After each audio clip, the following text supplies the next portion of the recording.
Oui, donc c'était un voyage assez unique avec l'équipe de Désert et Montagne du Maroc, une équipe composée des nomades amersigs, mais aussi avec les moines bouddhistes de la tradition de Thich Hanh de Plum Village en France.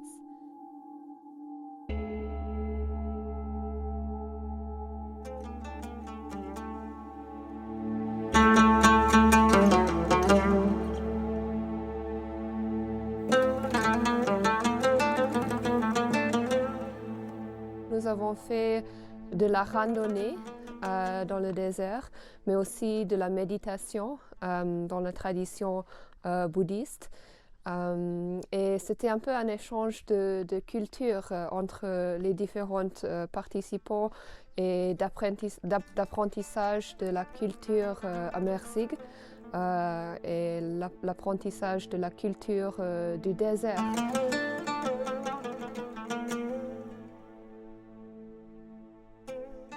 We just had a journey through the desert with our monastics from Plum Village, the monastery of Zen Master Thich Hanh, and 30 friends from all over the world, coming from Europe, from the Americas, from Asia, from Namibia, South Africa, anyways, many different places.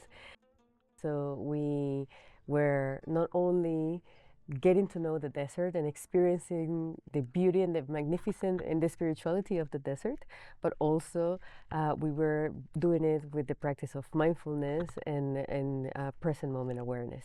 We also were hosted and guided by the people of the desert, the people of this land, and they showed us not only the way they live and the way they carry themselves through the desert, but it was also a really good mix between their spirituality and their language, which sounds like the language of the desert, and our spirituality. And then we were able to see how it was a really successful match, and how in the end we practice the same thing, which is being grateful for this life, and which is being grateful for God also, and this experience of unifying all of us. We're all the same, or we're all one in the end as well.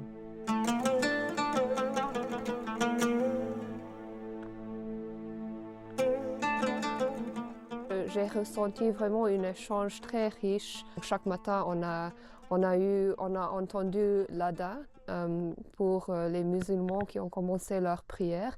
Et juste après, on a pratiqué la méditation dans la tradition bouddhiste. Et c'était vraiment un mélange de culture et des pratiques spirituelles très riches.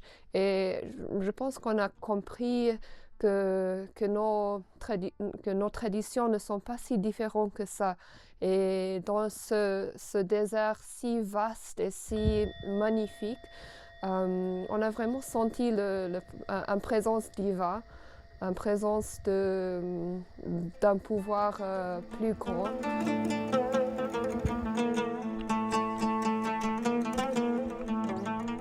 Well, it was the first time in the desert. And I normally go hiking in remote places, but I do it by myself. And I was looking for an experience where we can immediately share the experience.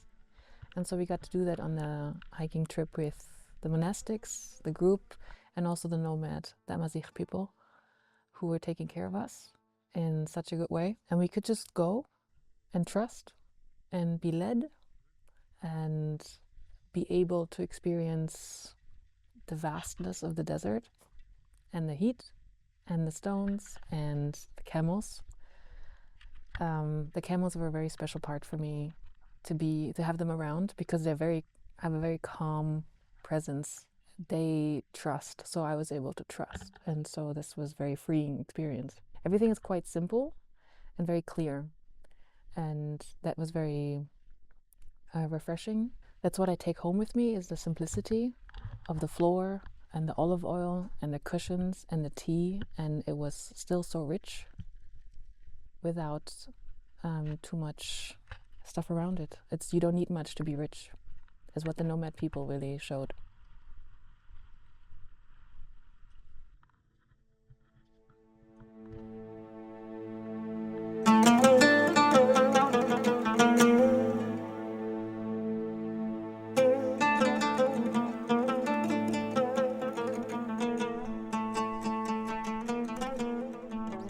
Ce désert, de manière surprenante, je pensais me retrouver dans un milieu un peu étranger, un peu hostile. Donc je m'étais préparé un petit peu à ça. Et puis en fait, non.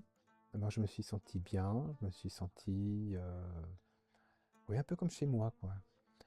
J'ai vraiment pas eu cette impression d'être un étranger quelque part.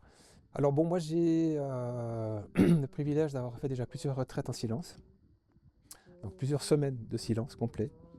Donc voilà, pour moi c'était pas nouveau d'être en silence.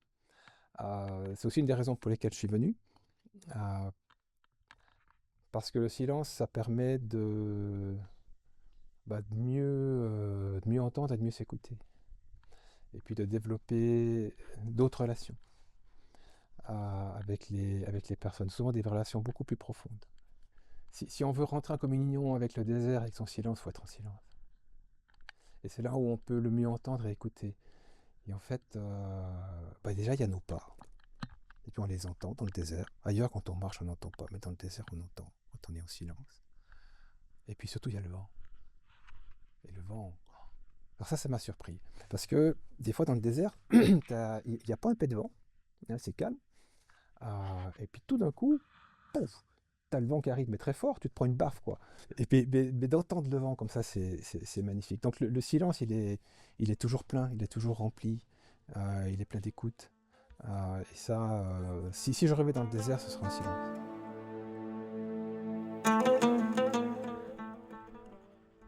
This journey was called Silence and Connection. So we had a big component of silence, and we were in noble silence. But at the same time, it was very important, the connection part, and to be able to create a collective energy and to share with one another and to create this spirit of community together. And so, yes, we were also in deep practice and focus and concentration, but we were also enjoying ourselves, having conversations when we were opening the space for that. We had bonfires, we had music, we had moments in which we were also enjoying ourselves and cultivating joy. Because it's important to have focus and to have a deep spiritual practice, and it's important to cultivate joy as well.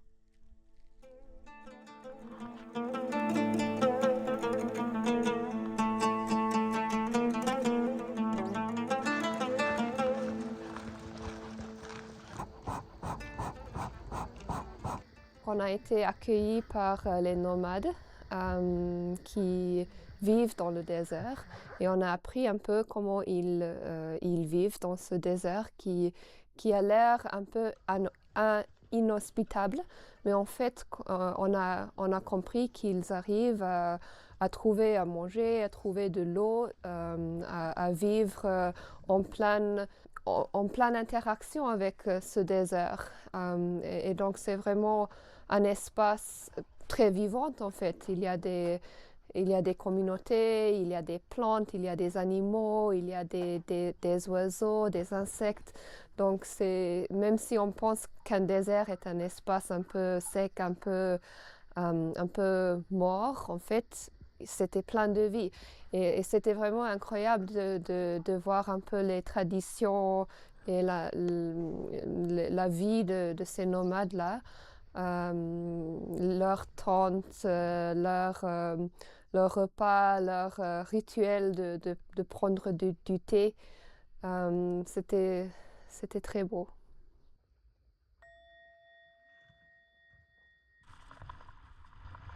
On a aussi eu l'expérience d'une tempête de sable dans le désert qui était une expérience un peu effrayante, mais aussi une expérience émouvante d'un certain côté. Et c'était pour moi, j'avais un peu l'impression que le désert m'enseignait une leçon dans l'humilité une expérience très,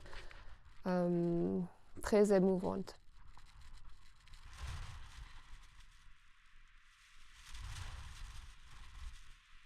Oh, the desert storm. I was scared at some point as the wind picked up.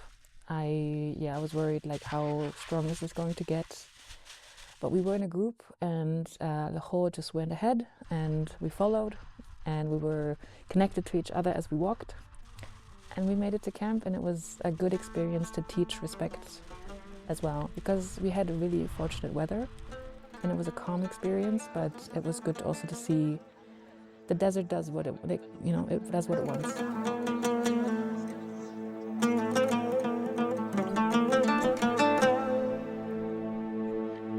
We were guided by an amazing team of the Désert and Montagne Maroc team, and our Amazigh friends that guide us through the desert.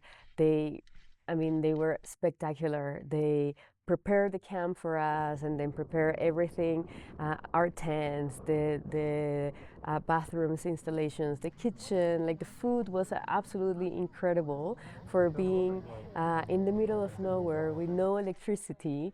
They still managed to provide a super comfortable and incredible experience that allowed us to just relax, not worry about anything. Everything was taken care of.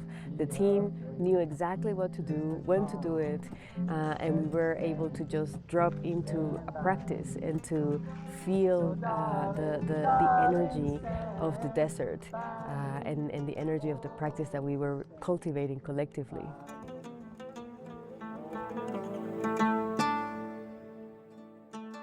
Le retour à Dar Daif, on a dîné ensemble, on a eu un groupe musical marocain qui est venu chanter pour nous, et on avait un peu la danse et tout, c'était très riche, très beau.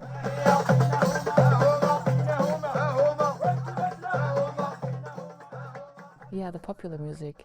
It was a good big bang at the end of a silent retreat. That was a really good experience to have, and everybody, the only thing we were missing was more space to dance. But everybody immediately felt the energy. And I loved how the staff at the hotel, everybody was joining. It was just one big party. I wish it would have just lasted longer. That's all I wish.